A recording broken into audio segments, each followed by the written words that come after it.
कार्य बनने के लिए हम वो कैसे बने। आदरणीय दीदी जी। ओम शांति। बाबा हमें इस बार भिन्न भिन्न प्रकार से होमवर्क देते रहे। 3-4 बार बाबा ने खास ये ध्यान खिंचवाया कि ये भी आप चेक करना, ये भी आप चेक करना।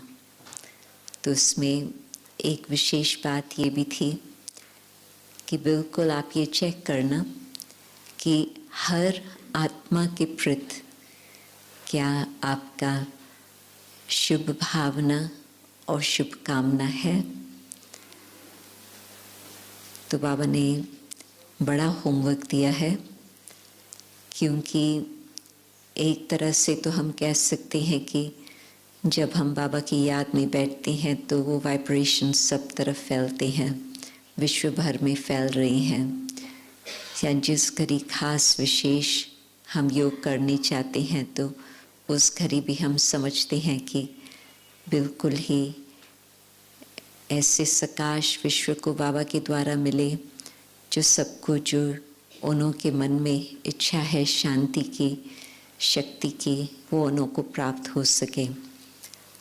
परंतु जिन्हों के साथ हम हर रोज़ कार्य व्यवहार में आते हैं या हर रोज़ ना भी हो, हर सप्ताह या कब कब कार्य व्यवहार में आती हैं, उन एक एक आत्मा के लिए हम कहें कि मेरे मन में बिल्कुल कुछ भी नहीं है, केवल गुड विशेस, प्योर फीलिंग्स, वो शुभ भावना और शुभ कामना है। तो कहाँ न कहाँ आत्मा किन बातों में अटक जाती है और फिर बेशक कोई बात बहुत समय पहले भी हो, परंतु वो बात जब वो व्यक्ति सामने आते तो उस घड़ी फिर वही स्मृतियाँ इमर्ज होती, और जैसी ही वो यादाश्त इमर्ज होती उसके साथ साथ फीलिंग्स भी, वो भावनाएं भी वही उत्पन्न होती। तो फिर जो हम चाहते हैं कि बिल्कुल वो स्थिति हो जैसे बाबा कह रहे हैं, वो नहीं हो पाती। तो इतनी स्वच्छता बाबा चाहते हैं, इतनी पवित्रता बाबा उस दिन इशारा दे रहे थे कि ऐसे पवित्रता हो, ऐसे स्वच्छता हो जो कोई एक व्यक्ति के प्रति भी कोई और भावना न हो। उसमें एक बात विशेष याद आती है। एक भाई ने दादी को कहा था, दादी जान की, कि 3 व्यक्ति है जिन्हों के प्रति मुझे मन में बहुत दुख है, क्योंकि उन्होंने हमें बहुत दुख दिया हुआ है। उन्होंने तो इतना दुख दिया है, इतना दुख दिया है जो मैं कभी भूल नहीं सकता हूँ। तो दादी ने उसको कहा कि यदि वो जहर आपके अंदर है, क्योंकि यही बैठ के सोचना बहुत वर्षों तक कि उन्होंने मुझे दुख दिया, उन्होंने मुझे दुख दिया, ये जैसे कि अंदर अपने में जहर हम रख रहे हैं, तो वो आपको सुखी नहीं बनने देंगे। परंतु साथ ही साथ आपका औरों के साथ व्यवहार होगा तो उसमें भी जो अंदर जहर है वो कहाँ न कहाँ आपके शब्दों से, आपके व्यवहार से वो निकल आएगा। तो आपका वो औरों को दुख देने का भी काम चलता रहेगा, तो फिर वो भी आपको दुख देते रहेंगे। तो ये आप मत समझो कि और सबके साथ तो मेरा बहुत अच्छा संबंध है, केवल 3 है जिन्हों के साथ मेरा ठीक संबंध नहीं है। तो दादी का, उसको दादी के प्रति बहुत ही रिगार्ड रहता था। तो दादी की बात सुन करके कहा कि ठीक है दादी, मैं पूरा ध्यान रखूँगा। उन दिनों में तो शायद वर्ष में एक बार ही उसकी मुलाकात होती थी दादी के साथ। तो फिर नेक्स्ट ईयर जब आया तो फिर दादी उनसे मिले और उन्होंने खुद ही बताया, दादी 2 आत्माओं के लिए तो मैंने अपने मन को शांत कर दिया है। मैं ये सोचता हूँ कि मैं कौन सा सबक उससे सीखा, और वो बात याद आने से फिर 2 आत्माओं को तो मैंने माफ़ कर दिया है और मैं वो बात याद नहीं रखता हूँ अपने पास। हालांकि वो कोई ज़्यादा मेरे से मिलते भी नहीं हैं, परंतु जब मिलते भी हैं तो भी मैं उन्हों को बिल्कुल अच्छी तरह से बाबा की याद की दृष्टि दे सकता हूँ।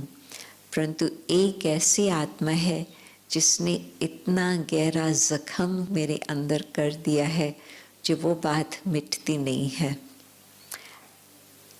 तो उसने सोचा कि दादी तो कहेंगी शाबाश, 2 के लिए आपने कहा कि बस वो बात समाप्त हो गई।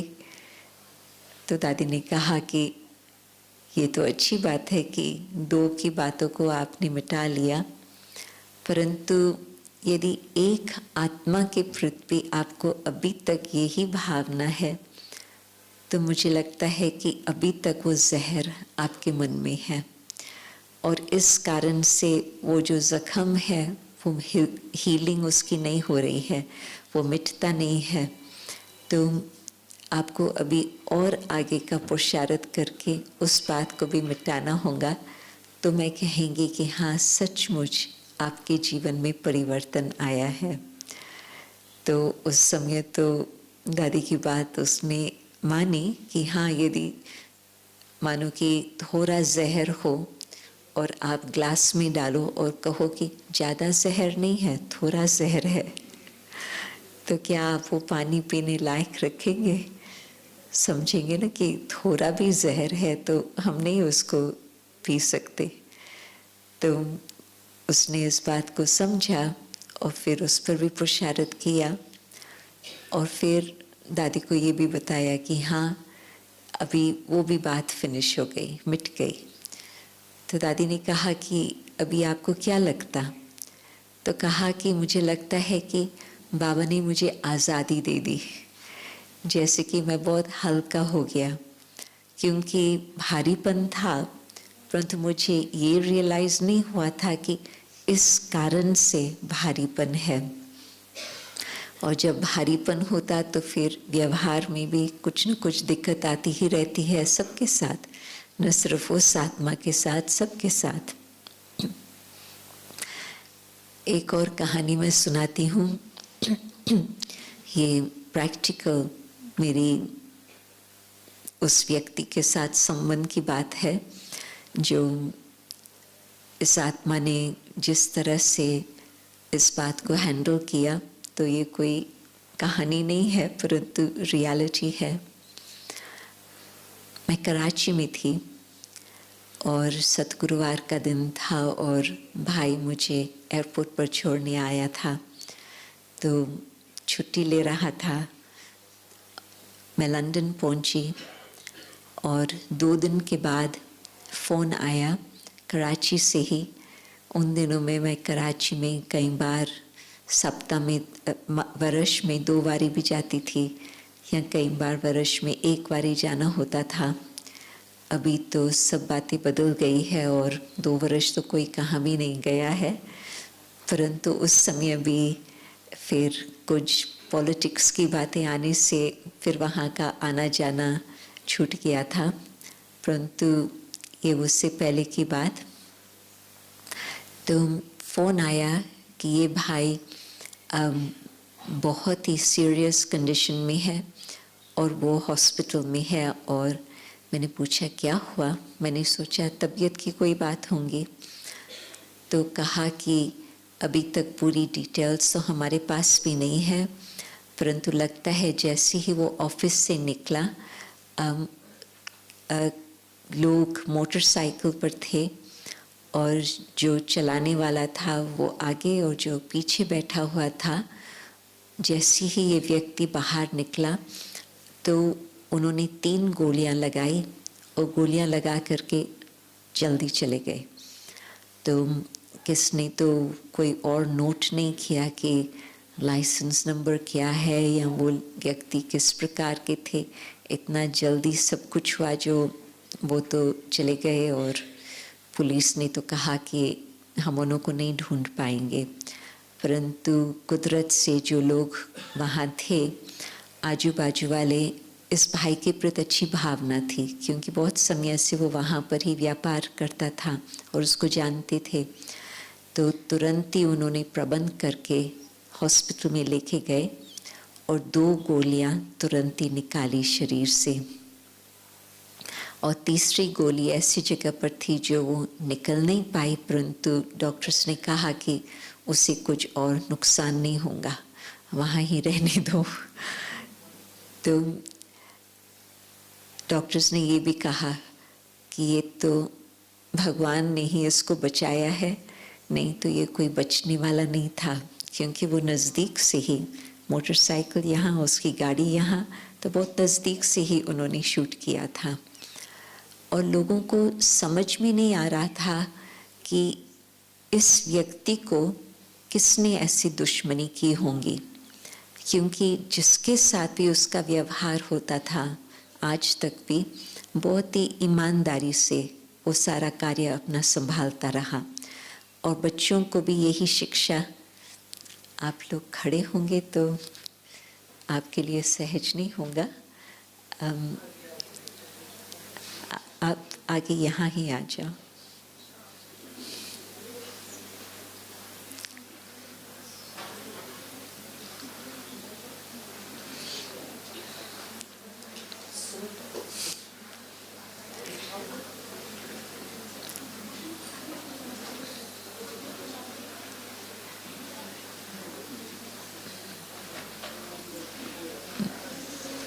मधुबन को तो क्या, सेंटर्स को वरदान है, हर स्थान छोटा ही पड़ता।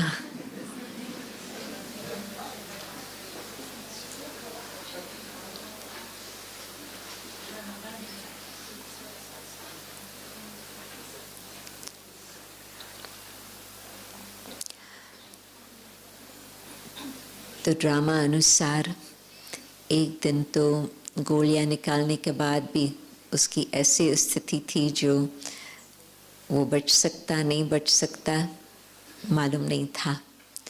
फिर जब उसकी रिकवरी हुई तो वो भी फ़ोन आया कि वो भी ठीक होता जा रहा। तो फिर उन्होंने बातचीत आपस में की, बेटे भी हैं और घरवाली भी है, तो वो भी उससे पूछते थे कि उसको बाबा कहते हैं वहाँ लौकिक हिसाब से फादर, बाबा क्या हुआ, कौन था, क्यों किया। तो उसको भी कोई ऐसी बात याद नहीं आ रही थी जिस कारण से ये बात हो। तो ठीक हो गया, बाबा के घर पहले आकर के बाबा को थैंक्स दिया, फिर अपने घर गया। फिर कुछ समय के बाद, शायद 2-3 सप्ताह के बाद, इसने अपने एक बेटे को कहा कि मुझे फलानी जगह पर जाना है। तो बेटा पूछे कि कुछ कारोबार है, आप इतना दूर जाने चाहते हो, आप हमें बताओ, हम ही वो कारोबार आपका कर लेंगे, आप इतना कष्ट न लियो जो इतना दूर जाओ। तो भी कहे नहीं, मुझे ही जाना है। तो फिर वो फ्लाइट लेकर के वहाँ पर पहुँचे और बेटे को अभी तक न एड्रेस का मालूम है कहाँ जाना है या क्या, परंतु फिर उसको बिल्कुल पता था कि मुझे किस स्थान पर जाना है। तो वहाँ जाकर पहुँचे और वहाँ पर बुजुर्ग माँ बाप थे वहाँ। तो उन्होंने कहा कि मुझे आपके बेटे से मिलना है। तो कहे कि वो यहाँ नहीं है। तो ये भाई कहे कि ठीक है, हम तो यहाँ से आए हैं कराची से, अभी तो हम आपके पास कुछ समय, जितना भी टाइम होगा हम यहाँ ही बैठेंगे और जिस समय वो आएगा तो हम मिलेंगे। तो वो बैठ गए। कहाँ तक बैठेंगे, तो माँ बाप को भी संकल्प चल रहा था, परंतु ना मुझे भोजन नहीं चाहिए, मुझे पानी नहीं चाहिए, मैं ठीक हूँ, मुझे यहाँ ही बैठना है जब तक वो व्यक्ति आए। कुछ घंटों के बाद ये तो बात पक्की हो गई कि ये हिलने वाला नहीं है। तो बेटा अंदर था, तो वो निकल के आया। तो इस भाई ने उसको बोला कि मुझे मालूम है कि आपका कुछ कर्जा था। मैंने आपको इतना समय कुछ कहा नहीं है। मैंने आपको जब ज़रूरत थी, आपने मांगा पैसा, मैंने आपको पैसा दिया, परंतु मुझे ये नहीं अंदाज़ था कि आप फिर मेरे से इस तरह का व्यवहार करेंगे। और मुझे पक्का है कि आपने ही उन 2 व्यक्तियों को मेरे पास भेजा होगा। तो पहले तो वो भाई मना करे, नहीं नहीं नहीं नहीं, मैंने नहीं किया, ऐसे कुछ मैं नहीं कर सकता हूँ।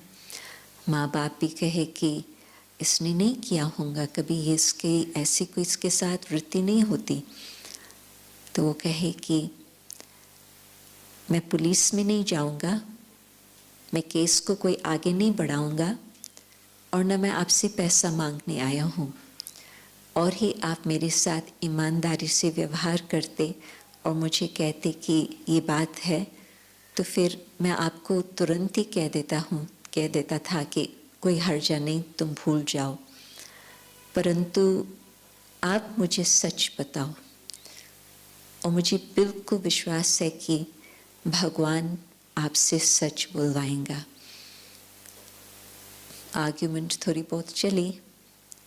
आखिर उस व्यक्ति ने माना कि हाँ, मुझे ये मन में डर रहता था कि आप मेरे से पैसा मांगेंगे और मेरे पास है नहीं जो मैं आपको दे सकूं। तो इस भाई ने कहा, बस इतना ही मुझे चाहता था, अब मेरे मन को शांति है, मैं और कारोबार कुछ नहीं करने चाहता हूँ, आप सुखी रहे, मेरी गुड विशेस आपके साथ है। बेटा तो शांति से बैठा ही था, देख रहा था, सुन रहा था, और उसको मालूम नहीं था कि कोई किसने बाप ने पैसे दिए हैं या क्या हिसाब किताब है। वो फिर वापस प्लेन में आ रहे थे, तो बेटे ने बाप से पूछा कि बाबा, आपको कैसे पता चला कि ये व्यक्ति है? तो उन्होंने बताया कि मैं जांच कर रहा था अपने मन में कि क्या कारण होगा, मैंने तो किसको दगा नहीं दिया है। तो फिर मैं दूसरी तरफ से हिसाब लगा रहा था कि दूसरा कोई मेरे प्रति इस तरह से क्यों भावना रखे। तो मुझे यही ख्याल आया कि ये व्यक्ति होगा। तो बेटा कहे कि परंतु आप पुलिस को बता सकते थे। वो कहे नहीं, पुलिस के सामने वो सच नहीं बताता था, परंतु मुझे मालूम था ये भाई तो पक्का ज्ञानी योगी। मुझे पता था कि मैं शिव बाबा को याद करके सत्यता की खोज में निकलूँगा, वो ज़रूर बात सिद्ध होंगी। तो कहे कि अभी तो पैसा तो गया ठीक है, परंतु उसको कुछ तो सज़ा मिलनी चाहिए। बाप कहे, मुझे न कोर्ट को देखना है, मुझे न पुलिस को देखना है। अभी एक बोझ उतरा जो मेरा मन शांत हुआ। मैं अपने ऊपर दूसरा बोझ नहीं उठाने चाहता हूँ कि मैं कोर्ट में जाऊँ, मैं पुलिस की बातें करूँ। कितना मेरा समय, कितना मेरा चिंतन, कितना मेरा एनर्जी जाएंगी उन बातों में। बस अभी आप भी भूल जाओ, मुझे तो भुलाना ही है, और मुझे लगता है कि अभी मैं फ्री हो गया हूँ। तो कहती हैं कि फॉरगिवनेस इज़ फ्रीडम। माफ़ करते हैं तो उन्हों के ऊपर हमने कोई मेहरबानी नहीं की, परंतु अपने ऊपर ही रहम किया और अपने को ही बर्डन से आज़ाद किया। तो ये प्रैक्टिकल कहानी आप सोचो कि उस व्यक्ति को शायद उस समय 4-5 साल ही हुए होंगे ज्ञान में, तो बहुत लंबा ज्ञान में उसका नहीं चला था, परंतु बाबा की बातों को अच्छी तरह से, भक्ति संस्कार तो बहुत अच्छे पहले से ही थे, परंतु वो बिल्कुल बाबा की बातें धारण करके उन्होंने अंदर मन में ये सब बातें रखी है। तो हर आत्मा के प्रति हम यही सोचे कि मुझे और कोई हिसाब किताब किसके साथ भी नहीं जोड़ना है। जो पूर्व का हिसाब किताब है वो चुकता करना है। और यदि हम इसी भावना को रख करके चलते हैं कि मुझे अपने लिए क्या लक्ष्य रखा है, मैंने अपने लिए लक्ष्य रखा है कि मुझे कर्मातीत बनना है। कुछ भी हिसाब किताब हो वो समाप्त हो जाए और हिसाब किताब मैं बनाता रहूं, वो मुझे लक्ष्य से नज़दीक नहीं ले आएगा और ही दूर कर देगा। तो बाबा की ज्ञान की बातें यदि हम गहराई से सोचते हैं और बाबा ने अव्यक्त मूल्यों में, साकार मूल्यों में एक एक बात बहुत क्लियर हमको बताई है, तो वो बातें यदि हम, जैसे आज भी बाबा ने कहा, कोई भी बात का बुद्धि में आप स्मरण करते रहो तो आपकी बुद्धि की शक्ति भी बढ़ती जाएंगी और बाबा की समीपता का भी अनुभव होता रहेगा। बाबा आए ही हैं हमें ज्ञान द्वारा योग सिखा करके, ज्ञान और योग द्वारा परिवर्तन लाने के लिए। तो उस दिन बाबा ने पवित्रता का मतलब ही है इतना आत्मा का परिवर्तन हो, जो आत्मा बिल्कुल उस स्टेज तक पहुँचे जैसे जब आत्मा फर्स्ट परम धाम से अवतरित होती, उसकी क्या स्टेज होती। आप कभी योग में वो अनुभव करें। बाबा जो कहते हैं ना कि चक्कर को घुमाओ, तो चक्कर को घुमाने में तो अनेक बातें आती, परंतु इस बात को इमर्ज करें, क्योंकि हर बात आत्मा के अंदर रिकॉर्ड तो भरा हुआ है और समयानुसार वो रिकॉर्ड इमर्ज होता। परंतु ये आप कब इमर्ज करें कि जब आत्मा पहले अवतरित होती है इस सृष्टि मंच पर, जब बिल्कुल सत्य की दुनिया का आरंभ हो रहा है, हर प्रकाश से कितनी सुंदरता होंगी विश्व के अंदर, परंतु मुझ आत्मा की स्थिति उस समय क्या होंगी। तो वो जो आत्मा की पवित्रता की स्थिति है, अब वो इमर्ज करें और अब के जीवन की स्थिति को देखो, तो फिर आपको पता चलेगा कि हमें और आगे के लिए क्या पुरुषार्थ करना है। जिस तरह से साकार बाबा विशेष लास्ट दिनों में, मीन्स पिछले वर्ष में, ट्रांस मैसेंजर से पूछते थे कि जो आप अव्यक्त ब्रह्मा को देखते हो और अभिव्यक्त को देख रहे हो, दोनों में अंतर क्या है।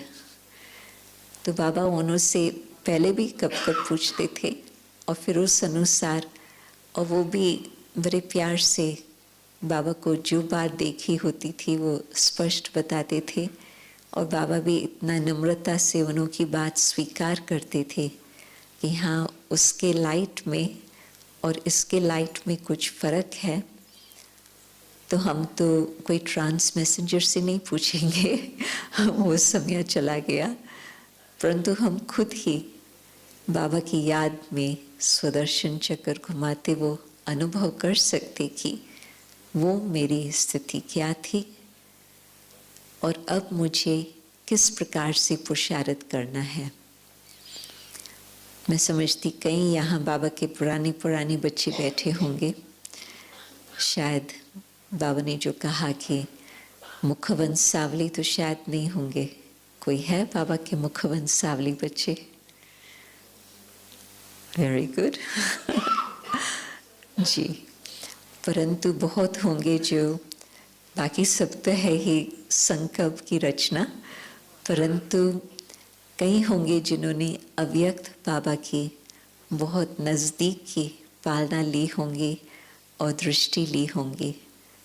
हाथ उठाए। हाँ, कई है। Thank you. जिस समय हम वो दृष्टि लेते थे, बाबा कहते थे कि ये दिन भी बीत जाएंगे, परंतु हमने तो उस समय ये सोचा कि हाँ ये दिन बीत जाएंगे और हम बाबा जाएंगे, हम साथ साथ जाएंगे। ये हमने नहीं अंदाज लगाया था कि उसके बाद भी 50 वर्ष से अधिक समय बीतता जाएगा। परंतु साकार बाबा के बाद तो 50 वर्ष, अव्यक्त बाप दादा के बाद भी बहुत समय। परंतु बाबा की जब दृष्टि मिलती थी, चाहे साकार चाहे अव्यक्त, बाबा की दृष्टि आत्मा को आज की स्थिति से बहुत ऊंची स्थिति पर ले जाती थी और बाबा हमें वो अनुभव कराते थे कि हमारी वो स्टेज क्या है। परंतु बाबा हर आत्मा को चांस देनी चाहते हैं, तो ऐसे नहीं कि जिन्होंने वो साकार में अव्यक्त बाबा की दृष्टि न ली वो नहीं अनुभव कर सकते। बाबा का वायदा है कि हर आत्मा के लिए बाबा बिल्कुल हर प्रकार का चांस खोल देते। विधि अलग होती, परंतु सिद्धि की प्राप्ति सबको हो सकती।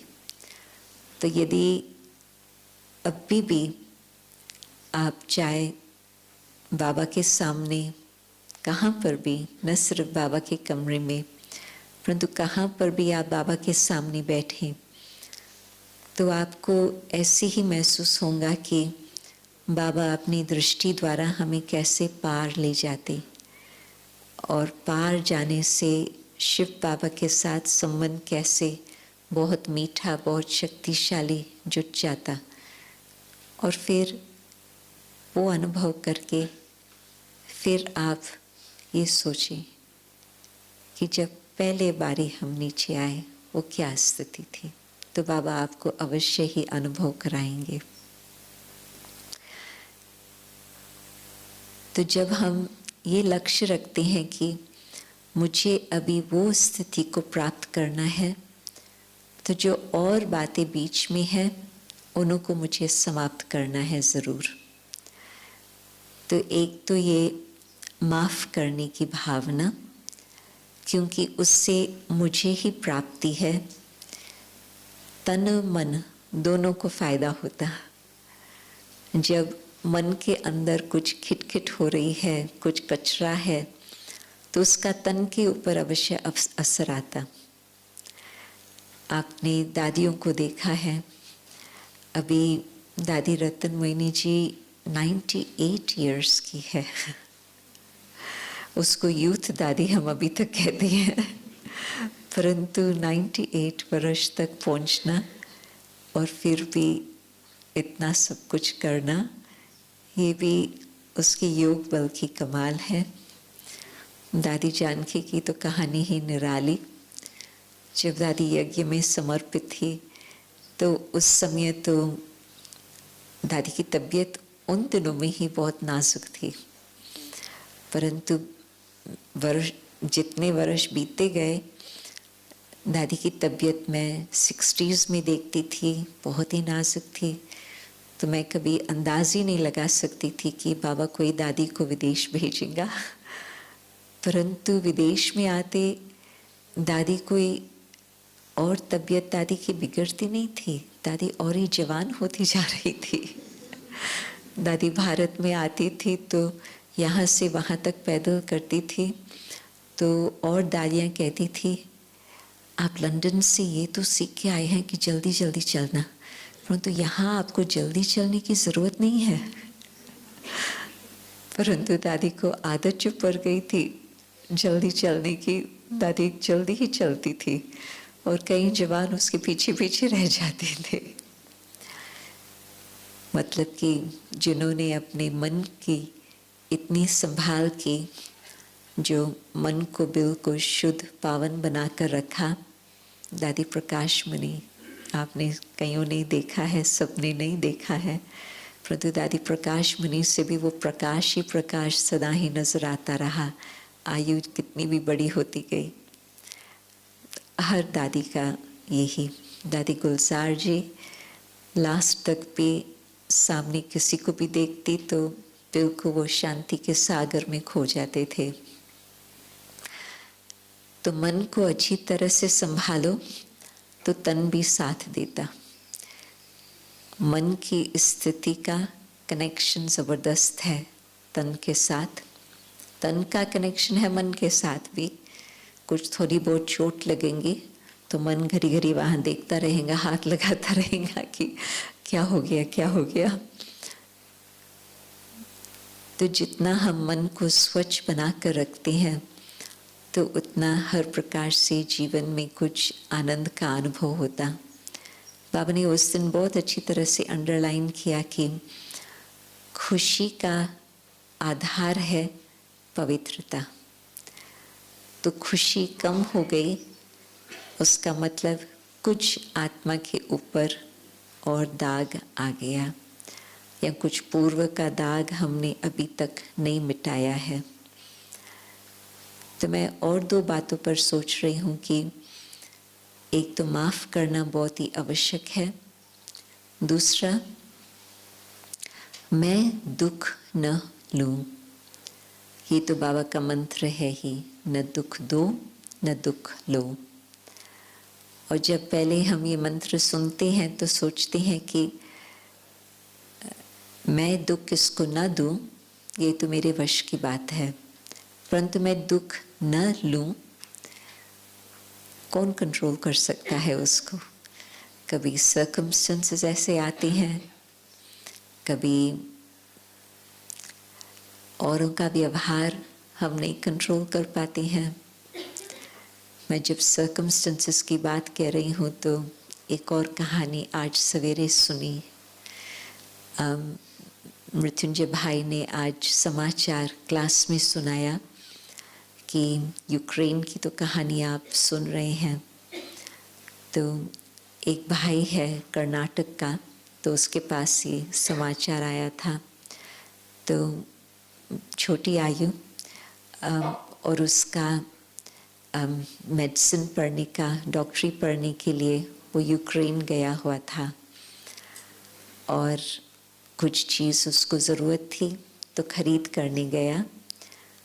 और उसी समय उसी दुकान पर कुछ मिसाइल्स आ गए और वहाँ ही उसने देह का त्याग किया। अभी माँ बाप भी ज्ञान में, ये भी ज्ञान में, सारा परिवार ज्ञान में। ये भी 10 वर्ष की आयु, 10-11 वर्ष की आयु में ज्ञान में आया था, तो 10 साल से वो ज्ञान में चल रहा था। तो सर्कमस्टेंसेस किस घड़ी क्या होता, अभी कोई ज़रूरत की चीज़ है तो वो सोचता होगा कि हाँ मुश्किल बातें हैं, परंतु चाहिए तो क्या कर सकते। तो बाहर गया, दुकान में गया और वहाँ ही ओम शांति। तो भी माँ बाप भी उसका क्या सोचते होंगे। परंतु यदि जिसने अपनी तैयारी की होंगी कि बिल्कुल बाबा की याद रहे, तो उस आत्मा की भी अंत मते सुगति, अवश्य ही कोई और विशेष सेवा पर गया है। और माँ बाप भी यदि उन्होंने भी अपनी स्थिति ऐसे बनाई होंगी जो बिल्कुल मन शांत, बुद्धि एक के साथ जुड़ी हुई है, तो वो भी यही सोचेंगे कि हाँ उस आत्मा को भी हम बाबा की सकाश देवें, न कि हम अभी रोएं पीटें। तो दुख कहाँ से भी आ सकता, परंतु मुझे लेना है दुख या नहीं लेना है, वो है हमारी बुद्धि पर आधार। और न सिर्फ ये ज्ञान की बात है, परंतु ये अनुभव करने की बात है कि कोई भी बात आती, हम कहाँ तक कितने स्पीड से अपनी बुद्धि को शांत करके बाबा की याद में टिक सकते। जो बाबा आजकल मुरलियाँ चला रहे हैं, साकार मुरलियों भी मैं देखती हूँ कि सारी धारणा युक्ति ज़्यादा ही चली है। न सिर्फ अभी, परंतु जनवरी से लेकर आत्म स्मृति, अंतर्मुखी स्थिति, विकारों पर विजय प्राप्त करना, बाबा की याद, मुरलिया यही चली है और अभी भी वही चल रही है। और अव्यक्त मुरलियाँ तो बिल को बहुत क्लियर आईना देती है कि आप कहाँ तक पहुँचे हो और क्या और करना है। इंटरेस्टिंग बात मुझे हमेशा ये लगती कि बहुत करके सभी कहते हैं कि अव्यक्त मुरली तो बहुत ही अच्छी है, बहुत ही अच्छी है, और है भी सचमुच बहुत गहरी, बहुत अच्छी। परंतु मुरली न सिर्फ अच्छी है, परंतु बाबा हमें सीधे शब्दों में बता रहे हैं नंबर 1, नंबर 2, नंबर 3 और बाबा बता रहे हैं और हम खुद को भी देख रहे हैं कि नंबर 1 कहाँ तक है, नंबर 2, नंबर 3 कहाँ हम पहुँचे हैं। तो भी आत्मा बिल्कुल बाबा के प्यार को स्वीकार करके, अपनी स्थिति को भी समझ करके बाबा को थैंक्स देती है। क्योंकि कोई व्यक्ति हमें कहे कि ये है नंबर 1, नंबर 2, नंबर 3 की निशानियाँ और अभी आप देखो कि आप किस में हो, तो हमें शायद बुरा भी लगे कि उसको क्या अधिकार है हमसे ऐसे बात करने का। परंतु बाबा कह रहे हैं और उसमें हमें कोई दुख नहीं महसूस होता कि बाबा ने ऐसे क्यों कहा, परंतु हम दिल से बाबा को थैंक्स देते कि बाबा ने हमें इतना क्लियर पिक्चर दिया कि कहाँ तक हम पहुँचे हैं। और बाबा फिर भी कहते हैं कि अभी तक बाबा की मदद ले सकते, अभी तक और आगे बढ़ सकते, अभी तक जो आपने लक्ष्य है वहाँ तक बाबा की मदद से पहुँच सकते। क्यों? क्योंकि हम जानते हैं कि बाबा कल्याणकारी है और बाबा को कुछ और भाव मन में नहीं है। बाबा हमारे कल्याण के हित ही ये बात हमें सुना रहे हैं। मनुष्य कुछ बात सुनाएंगे तो ज़रूर हमारे संकल्प चलेंगे कि इसका कुछ न कुछ मतलब होगा इस बात में, परंतु नहीं, बाबा ने ये बात सुनाई, हमारे फायदे के लिए ही सुनाई। तो इतनी हम अपनी स्थिति धारण करें कि जैसे बाबा ने परोपकारी पर कैसे उपकार किया, कैसे हर आत्मा के प्रति शुभ भावना रखी, वो आप बाबा के मूल्यों से जान सकते हैं। तो क्या हम बाप समान यदि हम चाहते हैं बनना, तो क्या इसमें भी हम उस तक पहुंच सकते? बाबा तो चाहते हैं और बाबा मदद भी कर रहे हैं। तो first step forgiveness, second step किसी भी बात में दुख लेना नहीं, और उसकी कनेक्शन से ही हम अपने को बाबा की छत्र छाया के नीचे रखें, तो फिर कोई भी बात का आत्मा के ऊपर असर न आए। बाबा की छत्र छाया का ही हमारे ऊपर वो रक्षा होती रहेंगी। बात हो रही है, परंतु बाबा की मदद से हम अपनी स्थिति को बिल्कुल शुद्ध भावना, शुभ कामना की बनाकर रख सकते। ये प्रैक्टिकल मैंने एक्सपेरिमेंट करके देखा। उन दिनों में 2 व्यक्ति हमारे जीवन में रहे हैं जिन्होंने बहुत क्रोध का रूप दिखाया है। तो ये फर्स्ट टाइम जब वो मुझे रियलाइज़ हुआ कि इस कारण से मुझे बहुत ही दिक्कत हो रही है दूसरे के क्रोध से, तो उस समय बाबा ने ये मुझे युक्ति बताई थी, तुम बाबा की छत्र छाया के नीचे रहो तो तुम्हारे ऊपर उसका क्रोध का असर नहीं होगा। तो मैं समझती कुछ समय मधुबन में रहने के बाद फिर वापस विदेश में ही जाना हुआ था उन दिनों में, तो मैंने वहाँ पर एक्सपेरिमेंट करके देखा और सचमुच बस मैं विजुअलाइज करती थी बिल्कुल जैसे कि बाबा की लाइट की छत्र छाया है। तो मुझे लगा कि ये कुछ भी बोल रही हैं, परंतु मेरे ऊपर कुछ उसका असर नहीं हो रहा। बिल्कुल प्रैक्टिकल वो मैंने अनुभव किया।